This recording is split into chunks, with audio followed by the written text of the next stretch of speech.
Okay, so very good afternoon friends. हम लोग आज ट्राई करेंगे यूनिट 1 को कंप्लीट करना और यूनिट 2 को भी कंप्लीट कर देना। ठीक है, तो कोशिश यही रहेगी। Let's start. International business environment क्या होता है? जो इंटरनेशनल बिजनेस होता है ना, उसमें हम जितनी भी ट्रांजैक्शन करते हैं, जितना भी हम बिजनेस चलाते हैं, है ना, वो हम अपने कंट्री के बाहर के साथ करते हैं। इंटरनेशनल इसीलिए नाम है क्योंकि हम अपने नेशन से बाहर उसको जो है परफॉर्म करते हैं। अब जो इंटरनेशनल बिजनेस फर्म हम किसको बोलेंगे? सबसे पहले इंटरनेशनल बिजनेस फर्म होती है जिसमें हम लोग जैसे मैं एग्जांपल लेता हूँ, अगर एक तो एग्जांपल में हम कंसिडर करते हैं कि कोई ऑर्गेनाइजेशन अगर कुछ इंपोर्ट कर रही है प्रोडक्ट, रॉ मटेरियल या आइटम किसी भी फॉरेन कंट्री से, है ना, जो कि मेरे यहाँ पे डोमेस्टिक जो मेरा कंट्री है वहाँ पे वो चीज़ें जो हैं वो नहीं अवेलेबल। ठीक है, तो वही चीज़ें मैं इंपोर्ट कर रहा हूँ, तो that is not considered as international business firm. International business firm वो वाली फर्म है जिसमें हम लोग यहाँ पे भी प्रोड्यूस कर रहे हैं प्लस हम बाहर से भी कुछ इंपोर्ट कर रहे हैं चीज़ें, तो दोनों काम किए जाते हैं। यहाँ पे भी वो चीज़ें प्रोड्यूस हो रही हैं और हम इंपोर्ट भी कर रहे हैं। That is called international business firm. ठीक है, अब क्या होगा, जो ऑर्गेनाइजेशंस होती हैं वो इंपोर्ट और एक्सपोर्ट करती हैं, जितने भी अपने इनपुट्स आउटपुट जो भी आपका डोमेस्टिकली या फिर हम ग्लोबली करते हैं, है ना, तो उन्हीं को जो है हम इंटरनेशनल बिजनेस फर्म भी बोलेंगे, जो with in the country and outside the country all over the world करेंगे। ठीक है, अब इसके अंदर हमारा जो इंटरनेशनल बिजनेस मोड है वो कितने टाइप के होते हैं? Exporting mode, licensing mode, contract manufacturing mode, foreign production और जॉइंट वेंचरिंग। देखो, जो इंटरनेशनली हम बिजनेस करते हैं जब, तो उस इंटरनेशनल बिजनेस को अचीव करने के लिए हम लोग क्या करते हैं, कौन से मोड्स हैं जिसके थ्रू हम इंटरनेशनल बिजनेस को कर पाते हैं? एक्सपोर्ट करना, बाहर भेजना सामान। लाइसेंसिंग करना, लाइसेंसिंग होता है एक पर्टिकुलर लाइसेंस मिल जाना कि मैं वहाँ पे अपने प्रोडक्ट को बेच सकता हूँ। कॉन्ट्रैक्ट मैन्युफैक्चरिंग, मैन्युफैक्चरिंग ही बाहर करवानी। फॉरेन प्रोडक्शन, बाहर से प्रोडक्शन करवानी, है ना, ये ऑलमोस्ट सेम है, लेकिन यहाँ पे हम फॉरेन में प्रोड्यूस कर रहे हैं प्रोडक्ट को, लेकिन यहाँ पे हम एक कॉन्ट्रैक्ट साइन कर रहे हैं कि इतनी देर के लिए आप हमारे प्रोडक्ट को मैन्युफैक्चर करोगे। देन जॉइंट जॉइंट वेंचर में क्या होता है, हम लोग टाई अप कर लेते हैं किसी इंटरनेशनल कंपनी के साथ, तो हम उसके थ्रू जो है प्रोडक्ट्स को मैन्युफैक्चर करवाते हैं। अब देखो, जो इंटरनेशनल बिजनेस है वो सिर्फ ये नहीं है कि हम लोग अपने गुड्स या सर्विसेज को ही बाहर बेच रहे हैं, उसके साथ साथ में FDI जो है, फॉरेन डायरेक्ट इन्वेस्टमेंट, बाहर आप कुछ इन्वेस्ट कर रहे हो, है ना, वो भी क्या है, एक तरह से आपका इंटरनेशनल बिजनेस ही है। अब देखो, कंट्रीज जो कंपनीज होती हैं वो ऑपरेट करती हैं अलग अलग कंट्रीज़ में, जिसमें 4 वेज़ होते हैं ऑपरेट करने के। जैसे मैंने अपनी कंपनी को करवाना है ऑपरेट इंटरनेशनल लेवल पे, तो 4 तरीके हैं मेरे पास। एक तरीका है कि मैं ट्रेड करूं बाहर, है ना, प्रोडक्ट को बाहर भेजूं। दूसरा है इन्वेस्टमेंट कर लूं कुछ बाहर में, वो भी क्या है आपका, that is also international business, कुछ इन्वेस्टमेंट करना। स्ट्रैटेजिक अलाइंसेस करना, किसी के साथ टाई अप कर लेना, लाइसेंसिंग या फ्रेंचाइजिंग कर लेना। तो ये सारे वेज के थ्रू मैं जो है अपनी जो बिज़नेस है उसको रन कर सकता हूँ इंटरनेशनल लेवल के ऊपर। ठीक है, तो ट्रेड के थ्रू, इन्वेस्टमेंट के थ्रू, स्ट्रैटेजिक अलायंस और लाइसेंसिंग के थ्रू। अगर आपको अच्छी तरह से याद हो, अगर आपने PR लगाई है या यहाँ से कुछ, है ना, अप्लाई किया, तो उसमें आप लोग या तो इन्वेस्टमेंट शो कर सकते हो कि आपने यहाँ पे कोई बिज़नेस खोला है, या फिर आप किसी कंपनी के साथ अपने आप को टाई अप कर लो, है ना, या फिर आप कुछ वहाँ पे ट्रेडिंग करना शुरू करो, कुछ चीज़ बेचनी शुरू करो, या फिर आप लाइसेंसिंग ले लो या फ्रेंचाइजिंग। उसमें लाइसेंसिंग में होता है कि आपको एक टेस्ट पास करना पड़ता है। ठीक है, मतलब मैं जनरल एग्जांपल ले रहा हूँ, तो उसमें आपको टेस्ट पास करना पड़ता है। जैसे IT इंजीनियर्स जो हैं उनके लिए उनको लाइसेंस मिलता है वर्क परमिट लाइसेंस। ठीक है, तो वैसे ही इनके भी कुछ लाइसेंस होते हैं, वो आगे जाके मैं बताऊंगा कौन कौन से लाइसेंसिंग जो है हम कर सकते हैं। ठीक है, कौन हमें वो लाइसेंस प्रोवाइड करता है ये बिज़नेस करने के लिए। नेक्स्ट आता है, देखो, कंपनीज जो हैं वो क्या क्या चीज़ें ट्रेड करती हैं, एक तो टेंजिबल प्रोडक्ट्स और एक इंटेंजिबल जिसको हाथ नहीं लगाया जा सकता, फिजिकली टच नहीं किया जा सकता, और टेंजिबल जिनको टच किया जा सकता है। तो टेंजिबल की एग्जांपल है जैसे कि इलेक्ट्रॉनिक्स हो गए, कुछ ऑटोमोबाइल्स हो गए, है ना, जिनको आप टच कर सकते हो। वाइल इंटेंजिबल प्रोडक्ट्स हैं जिसको आप टच नहीं कर सकते, जैसे लीगल सर्विसेज हैं आपकी, है ना। तो जो कंपनीज इन लीगल सर्विसेज के साथ डील करती हैं, है ना, या फिर इलेक्ट्रॉनिक्स के साथ डील करती हैं, इलेक्ट्रॉनिक्स को बाहर भेजना, जैसे हम लोग यहाँ पे एप्पल के आईफोन की मैन्युफैक्चरिंग पहले यहाँ पे नहीं थी, तो हम लोग बाहर से मंगवाते थे, ठीक है। तो वो क्या हो गया आपका, एक तरह से इलेक्ट्रॉनिक गुड्स को आप ट्रेड कर रहे हो इंडिया के अंदर, ठीक है। Then international marketing. अब देखो इंटरनेशनल बिजनेस जो है ना, उसमें हमारी बहुत ही इम्पॉर्टेंट टर्म आती है, that is called international marketing. उसका मतलब क्या होता है, इसका मतलब अगर हम देखें तो अकॉर्डिंग टू वॉल्श जो है हमारा, इसको वॉश ही आई गेस बोलेंगे बिकॉज एल में भी यहाँ पे साइलेंट हो। तो ये एक बंदा था जिसने इंटरनेशनल मार्केट को बोला था कि ये क्या होता है, marketing of goods and services across national frontiers. तो हमने इंटरनेशनल लेवल के ऊपर हमने जो है मार्केटिंग करनी है गुड्स और सर्विसेज की, ठीक है। तो अपने बॉर्डर के बाहर जाके हमने गुड्स और सर्विसेज की मार्केटिंग करनी है। अब जब ये इंटरनेशनल मार्केटिंग जो है उनको कौन कौन से फैक्टर्स ऐसे हैं जो इफ़ेक्ट करेंगे। देखो पहले तो सोशल फैक्टर है, जहाँ पे हर एक कंट्री का कल्चर अलग है, लैंग्वेज अलग है, एनवायरनमेंट अलग है, मार्केटिंग इंफ्रास्ट्रक्चर अलग है, फाइनेंशियल सिस्टम अलग है, तो सोशल फैक्टर्स के अंदर आ गया, ये इफ़ेक्ट करेंगे। इकोनॉमिक फैक्टर में टैक्सेशन सिस्टम अलग है, गवर्नमेंट की पॉलिसीज़ अलग अलग हैं, ठीक है। करेंसी रेस्ट्रिक्शन है ना, यहाँ पे कोई और करेंसी यूज़ हो रही है, वहाँ पे कुछ और हो रही है।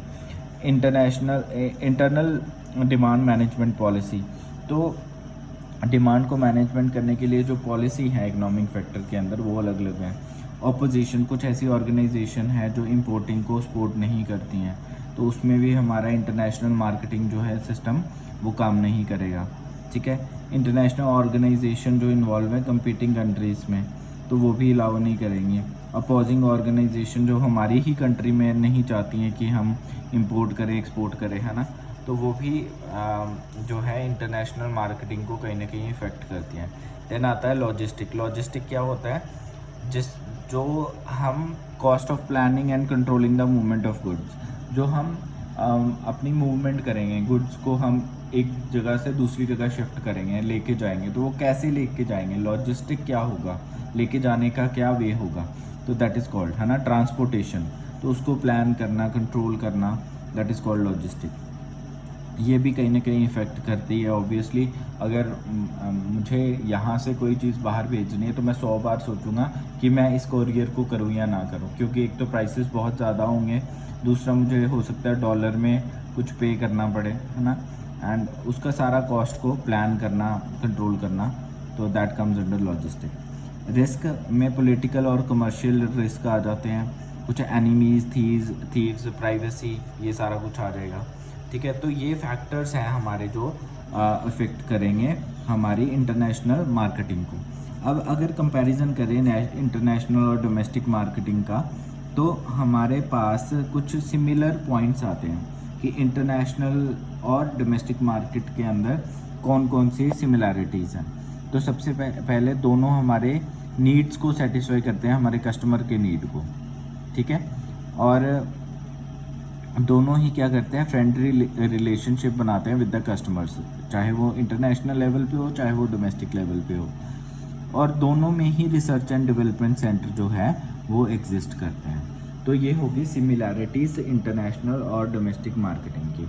अब आते हैं हम लोग द वेरियस डिफरेंसेस, दोनों में डिफरेंसेस क्या हैं। सबसे पहले independent political entities. Independent political entities से हमारा क्या मतलब है, देखो कस्टम ड्यूटीज़ अलग अलग हैं दोनों में, है ना।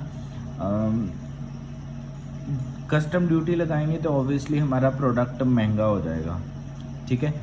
सेकंड आता है क्वांटिटेटिव रेस्ट्रिक्शन, इतनी ही क्वांटिटी आपने प्रोड्यूस करनी है, वो भी एक रिस्ट्रिक्शन है। तो ये सारा इंडिपेंडेंट पॉलिटिकल एंटिटी के अंदर आएगा। कस्टम ड्यूटी हो गया, क्वांटिटी की रिस्ट्रिक्शन है कि इतना ही आप कर सकते हो, क्योंकि अगर मैं बाहर से ज़्यादा इंपोर्ट करूँगा तो ऑब्वियसली क्या होगा कि मेरे जो लोकल मेड प्रोडक्ट्स हैं लोग कम लेंगे।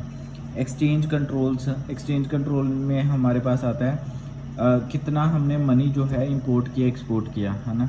तो वो भी कहीं ना कहीं जो है नेशनल और डोमेस्टिक और इंटरनेशनल लेवल पे जो है हमारा डिफ़र करता है, ठीक है। देन आता है लोकल टैक्सेस। इससे भी क्या होगा, लोकल टैक्सेस भी लगाएंगे तो हमारा जो प्रोडक्ट है वो ज़्यादा कॉस्टली हो जाएगा, ठीक है। देन आता है डिफरेंट लीगल सिस्टम में कुछ कंट्री जो है वो लॉज कुछ और फॉलो करते हैं और कुछ कंट्रीज़ कुछ और लॉज फॉलो करते हैं। जैसे हम बात करें, कुछ कंट्री जो है वो इंग्लिश कॉमन लॉ को फॉलो करेंगे, वाइल अदर क्या करते हैं, सिविल लॉ को फॉलो करते हैं। तो ये डिफरेंस आ जाता है। देन डिफरेंट फाइनेंशियल सिस्टम, अब दोनों की बात हो रही है यहाँ पे, हम इंटरनेशनल और नेशनल लेवल पे क्या क्या डिफरेंसेस आ रहे हैं। फाइनेंशियल सिस्टम दोनों का डिफरेंट है, नेशनल का अलग है, इंटरनेशनल का अलग है। Different exchange rates for different business transaction. इसमें क्या है कि हमारा एक्सचेंज रेट अलग है। अगर मैंने जैसे कुछ मैंने कनाडा जाना है तो मुझे कुछ है ना करेंसी चाहिए होगी वहाँ की, तो एक्सचेंज रेट जो है वो डिफरेंट होता है फॉर द बिजनेस ट्रांजेक्शन, है ना। कुछ भी मुझे लेट्स सपोज मुझे कुछ बिजनेस करनी है तो उसमें हमेशा रेट्स वेरी करते रहते हैं, जो कि सही बात नहीं है, राइट। तो वो भी दोनों में अलग अलग होते हैं। Then different market characteristics, distribution method दोनों का अलग होगा, प्रमोट करने का मेथड दोनों का अलग होगा। किसका, नेशनल और इंटरनेशनल का। वो अलग वे से डिस्ट्रीब्यूट करेगा। अगर मैं इंडिया के एग्जांपल दूँ, यूएस के एग्जांपल दूँ, तो दोनों में बहुत ज़्यादा डिफरेंस है। प्रमोशन लेवल कुछ और तरीके का है वहाँ पे, प्रमोशनल मेथड कुछ और वे से वो करते हैं। तो इस वे से जो है वो दोनों का डिफर करेगा। डिफरेंट प्रोसीजर, डॉक्यूमेंटेशन, दोनों उनका ज़्यादा ऑटोमेटेड काम है, हमारा ज़्यादा मैनुअल काम है इंडिया में। तो यहाँ पे भी दोनों में जो है डिफरेंसेस देखे गए हैं। देन कल्चर डिफरेंट होता है, ऑब्वियसली कल्चर भी उनका डिफरेंट है ना, इंटरनेशनल का, और हमारा कल्चर जो है वो डिफरेंट रहता है। तो उसके बारे में हम लिख सकते हैं, क्रॉस कल्चर इन्वायरमेंट हमें करना चाहिए ताकि बिज़नेस जो है वो इंटरनेशनल लेवल पे अच्छे वे से कैरी आउट किया जा सके। अब कौन कौन सी प्रॉब्लम्स आती हैं इंटरनेशनल मार्केट को अचीव करने में, देखो सबसे पहले दोनों का लीगल और पॉलिटिकल सिस्टम डिफरेंट है, क्रॉस कल्चरल इन्वायरमेंट नहीं होता दोनों में। तो इसलिए दोनों में मतलब इंटरनेशनल मार्केट की बात कर रहे हैं ना, तो इंटरनेशनल मार्केटिंग में क्रॉस कल्चरल इन्वायरमेंट जो है वो एक प्रॉब्लम रहती है कि दोनों का कल्चर डिफरेंट है ना। फाइनेंशियल सिस्टम दोनों का अलग है, करेंसी यूनिट्स वेरी करते हैं दोनों के। लैंग्वेज एक प्रॉब्लम आ जाती है इसमें, ठीक है, दोनों में लैंग्वेज बैरियर आ जाता है। देन मार्केट इंफ्रास्ट्रक्चर दोनों का डिफरेंट है ना। इंपोर्ट रेस्ट्रिक्शंस लगी होती हैं, इंपोर्ट नहीं कर सकते, इतना कर सकते हो, है ना। ट्रांसपोर्टेशन कॉस्ट जो है वो भी आ सकती है यहाँ पे, तो ट्रांसपोर्ट करने की कॉस्ट बहुत ज़्यादा होती है, तो वो भी इंटरनेशनल मार्केटिंग की एक प्रॉब्लम है। ड्यूटीज़ जो कस्टम ड्यूटीज़ टैक्सेस लग जाते हैं, तो वो भी एक तरह से इसकी प्रॉब्लम रहती है इंटरनेशनल मार्केटिंग की। अब आते हैं इंपॉर्टेंस ऑफ इंटरनेशनल बिजनेस में। सो इम्पोर्टेंस क्या है हमारे पास इंटरनेशनल बिजनेस की, देखो इंटरनेशनल बिजनेस जो होता है वो चाहे प्राइवेट हो चाहे गवर्नमेंट हो, है ना। उसमें क्या होता है, इंटरनेशनल बिजनेस में जो है वो हम मैक्रो इकोनॉमिक लेवल पे कर सकते हैं या माइक्रो इकोनॉमिक लेवल के ऊपर हम इसको कर सकते हैं। हाँ, कुछ कंट्रीज़ ऐसी होती हैं, देखो ऑलमोस्ट सारी कंट्रीज़ अब हर एक चीज़ तो खुद अपनी कंट्री के अंदर मैन्युफैक्चर नहीं ना कर सकते, कुछ प्रोडक्ट उनको जो है इंपोर्ट करने ही पड़ते हैं, है ना। हो सकता है एक कंट्री जो है वो बेटर है दूसरी से किसी चीज़ में, जैसे अरब कंट्रीज़ में ऑयल ज़्यादा प्रोड्यूस होता है ना, तो उसको बाकी टेक्निकल चीज़ों में वो वीक है अरब कंट्रीज़, तो टेक्नोलॉजी उसको कहीं और से परचेज़ करनी पड़ती है। तो ये है इंटरनेशनल बिजनेस का मेरा फ़ायदा कि मैं कुछ भी जो है वो इन्वेस्ट कर सकता हूँ, फॉरेन डायरेक्ट इन्वेस्टमेंट कर सकता हूँ, जिससे इंटरनेशनल बिजनेस नेटवर्क मेरा अच्छा हो जाएगा, ठीक है। इसके अलावा इंपोर्ट एक्सपोर्ट ऑफ प्रोडक्ट्स कर सकता हूँ, ठीक है, ताकि मेरा जो है कंट्री में वो ज़्यादा अच्छे वे से जो है पैसा आ सके। देन आता है मेरा, अब देखो इंटरनेशनल बिजनेस इन्वायरमेंट हम टॉपिक पढ़ रहे थे, उसमें अलग अलग इन्वायरमेंट आएंगे। पहले हमारे पास इकोनॉमिक इन्वायरमेंट आता है, देन सोशल कल्चरल इन्वायरमेंट आएगा, देन लीगल इन्वायरमेंट आएगा।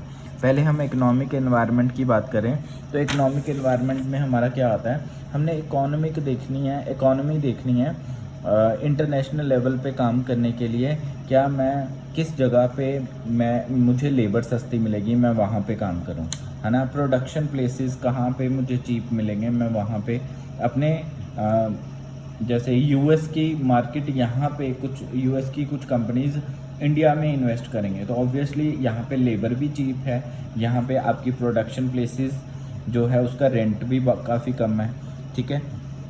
इकोनॉमिक सिचुएशंस जो है वो फेवरेबल हैं क्योंकि प्रोडक्ट्स सस्ते हैं, यहाँ पे करेंसी एक्सचेंज रेट कम है, ठीक है।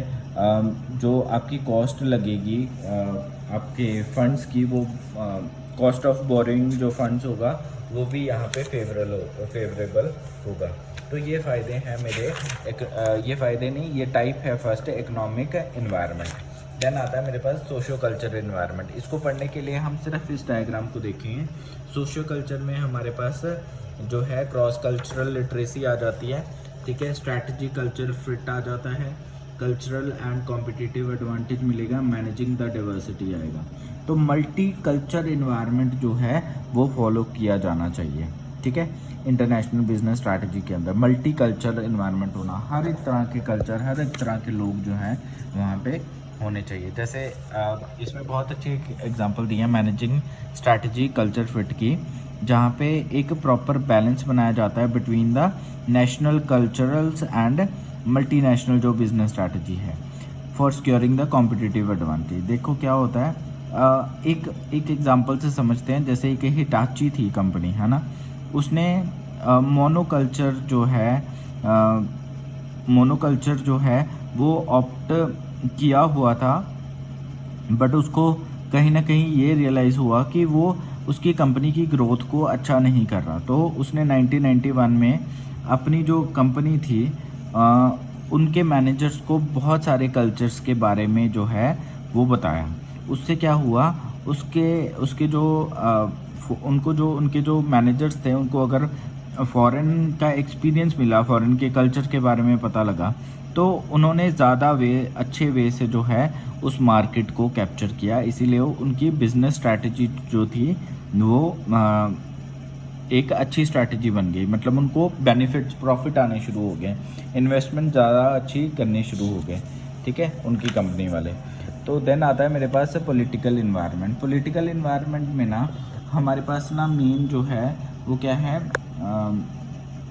हमारे पास कुछ इंस्टीट्यूशंस हैं, है ना, जो बिज़नेस ऑपरेशंस को अफेक्ट करते हैं। जैसे हमारे पास इंटरनेशनल मॉनेटरी फंड है, हमारे पास वर्ल्ड बैंक है, WTO है, तो वर्ल्ड ट्रेड ऑर्गेनाइजेशन है ना।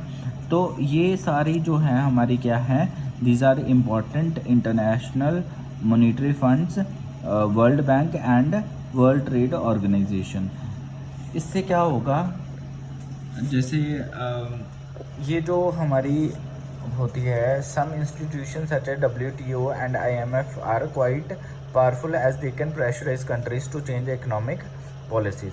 अब ये इकोनॉमिक पॉलिसीज़ को मैनेज करते हैं, ये दूसरे कंट्रीज़ को बताते हैं कि आपने कैसे ट्रेड करना है, कैसे आपने इकोनॉमिक सिचुएशंस को, इकोनॉमिक सैंक्शंस को, इकोनॉमिक सिचुएशन को जो है वो कैसे इम्प्रूव करना है आपने, है ना। तो ग्लोबल इंस्टीट्यूट्स जो हैं, यही वाले ग्लोबल इंस्टीट्यूट्स हैं, they generally help to facilitate international business operations. तो जितने भी इंटरनेशनल बिजनेस ऑपरेशंस हैं उनको वो कंट्रोल करता है, ठीक है।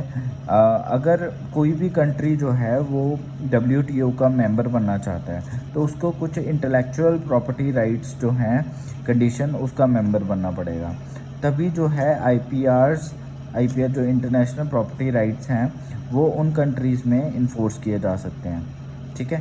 तो this is all about your political environment, ठीक है। उसके बाद में लास्ट हमारा आता है लीगल इन्वायरमेंट। लीगल इन्वायरमेंट का मतलब क्या होता है कि जो जो हम लीगली जो है कुछ काम करते हैं, है ना, बिजनेस में लीगल काम कौन कौन से होने चाहिए। देखो, इसमें सबसे पहले आता है मेरा टैरिफ बैरियर। टैरिफ बैरियर क्या होता है? जो तो मेरे ट्रेड को परमानेंटली स्टॉप कर देता है ना। जैसे टैरिफ बैरियर ना दो टाइप्स के होते हैं, अभी आपको समझ में आएगा। टैरिफ बैरियर दो टाइप के होते हैं, एक होता है टैक्सेस, एक होता है टैरिफ और एक होता है नॉन टैरिफ। टैरिफ होते हैं जो टैक्सेस होते हैं। अब देखो, एक कंपनी है, जैसे मेरी इंडिया है कंट्री, है ना, तो इंडिया में कुछ ऐसी कंपनीज हैं जो अपने प्रोडक्ट्स को मैन्युफैक्चर करते हैं। ऑन द अदर हैंड हम कुछ इंपोर्ट भी करते हैं। अगर कुछ हम इंपोर्ट कर रहे हैं बाहर से, है ना, वो 50 रुपये की चीज़ बना रहा है, अगर मैं उसके ऊपर 50 रुपये टैक्स नहीं लगाऊंगा तो मेरी लोकल जो कंपनीज हैं जो प्रोडक्ट्स मैन्युफैक्चर कर रही हैं वो तो फेल हो जाएंगी। लोग वो प्रोडक्ट्स लेंगे ही नहीं, वो इंटरनेशनल प्रोडक्ट्स को ज़्यादा वैल्यू देंगे, तो मेरी लोकल कंपनीज शट डाउन हो जाएंगी। तो इन चीज़ों को बचने के लिए हम लोग दो तरह की पॉलिसीज़ इम्प्लीमेंट करती है हमारी गवर्नमेंट। एक तो टैरिफ सर्विसेज जिस पे टैक्सेस लगते हैं, एक नॉन टैरिफ।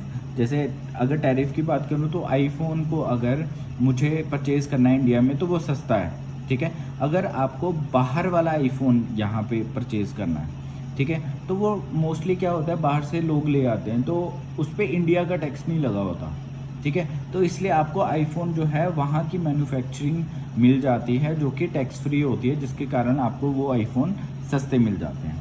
इसीलिए इंडिया में आते आते टैक्स लगते लगते आईफोन्स महंगे हो जाते हैं। नॉन टैरिफ में आता है हमारे पास लाइसेंस को लेना पड़ता है, ठीक है। इंपोर्ट या एक्सपोर्ट की परमिशन लेनी पड़ती है, उसको लाइसेंस बोलेंगे, ठीक है। तो ये भी कहीं ना कहीं इफ़ेक्ट करते हैं हमारे, ये भी लीगल इन्वायरमेंट ही है कि लाइसेंस लेना पड़ेगा भाई, फिर ही बिजनेस कर सकते हो आप। Then Kota restriction. कोटा मतलब होता है कि आपको एक कोटा दे दिया जाता है कि इतने % ही आप इंपोर्ट कर सकते हो या इंपोर्ट कर सकते हो, एक्सपोर्ट कर सकते हो प्रोडक्ट को, ठीक है। वॉलंटरी एक्सपोर्ट रिस्ट्रिक्शन, VER बोलेंगे इसको, ठीक है। इसके ऊपर भी कहीं ना कहीं जो है कंस्ट्रेंट लगाए जाते हैं इंडियन गवर्नमेंट्स के द्वारा या किसी भी गवर्नमेंट के द्वारा, ठीक है।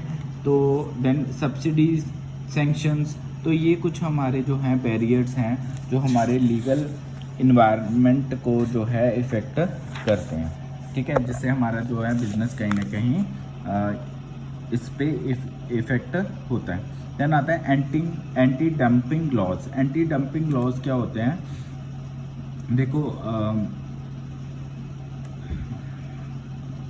हाँ, देखो इसमें क्या होता है कि हम कुछ ऐसे लॉज बनाते हैं, एंटी डंपिंग कुछ ऐसे लॉज बनाते हैं जहाँ पे हम लोग जो है डंपिंग ड्यूटी लगा देते हैं। जो मैंने आपको पिछले में समझाया कि जो प्रोडक्ट्स हम इंपोर्ट करते हैं ना बाहर से, तो उसके ऊपर कुछ ना कुछ प्राइसेस लगा देते हैं ताकि हमारे डोमेस्टिक प्रोडक्ट्स अफेक्ट ना हो। उन वो जो डंपिंग ड्यूटीज़ जो हम उस पे लगा रहे हैं, जो टैक्सेस हम उस पे लगा रहे हैं, वो किसके अंदर आता है? हमारा एंटी डंपिंग लॉज के अंदर आता है, ठीक है। सो ये होता है हमारा एंटी डंपिंग लॉ। अगर हम लोग मतलब कोई भी कंपनी, जैसे चाइनीज़ कंपनी को पीछे एग्जांपल के तौर पे आप लिख सकते हो कि चाइनीज़ कंपनी को 2000 में, by the end of 2000, 450 anti dumping cases involving tens of billions of $US against Chinese producer. तो इतना उसको जो है हैवी उसको जो है उसके खिलाफ केस हुआ है ना, इतने केसेस हुए, 450 एंटी डंपिंग केसेस हुए जहाँ पे उन्होंने जो है इन लॉज को फॉलो ही नहीं किया, है ना, चाइनीज़ गवर्नमेंट ने, जिसके कारण उनको जो है काफ़ी पेनल्टी देनी पड़ेगी। इंपोर्टिंग लाइसेंस क्या होता है? Many countries have laws on their books that require exporters and importers to obtain licenses. हाँ, हमें लाइसेंस लेना पड़ता है, इसमें यही है बस सिंपल, हमें लाइसेंस लेना पड़ता है किसी भी चीज़ को इंपोर्ट या एक्सपोर्ट करने के लिए। फॉर एग्ज़ाम्पल अगर मैं बात करूँ, एक मिनट ज़रा मुझे इसकी एग्जांपल देखना दो, क्या दिया इन्होंने।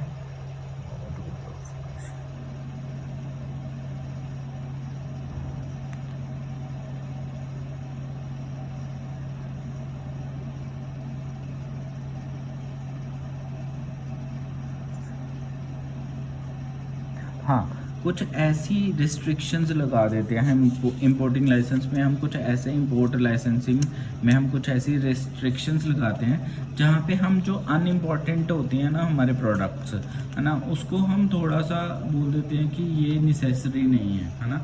जैसे कुछ इम्पॉर्टेंट हमारे जो हैं उसमें आ जाते हैं, जैसे फार्मास्यूटिकल्स हो गए, केमिकल्स हो गए या मशीनरी हो गई, ये क्या है, इम्पॉर्टेंट है। वाइल कुछ ऐसी चीज़ें हैं जो इतनी इम्पोर्टेंट नहीं है हमारे लिए, है ना, तो उसको हम इग्नोर कर सकते हैं, वो आ जाता है इम्पोर्टिंग लाइसेंसिंग के अंदर। So that's all about this topic. Thank you.